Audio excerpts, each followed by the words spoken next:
जर एवढा धर्म जागृत शिकवतात, एवढ्या धर्माच्या ठिकाणी ते जागरूक आहेत की ते नमाजला गेला नाही तर त्याला विचारायला जातात का जात नाही, एवढे धर्माला ती जागा आहे.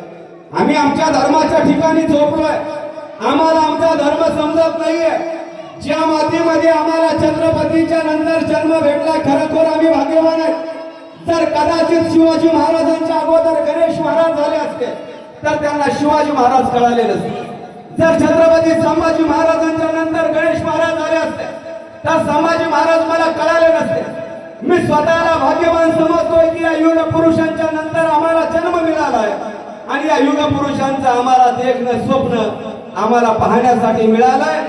चला आज आशाचे क्या छत्रपती संभाजी महाराज की ज्या छत्रपती संभाजी महाराजांना जगावं कसं शिकवलं, ज्या छत्रपती संभाजी महाराजांना धर्माच्या बाबतीमध्ये किती जागरूक राहावं आम्हाला शिकवलंय,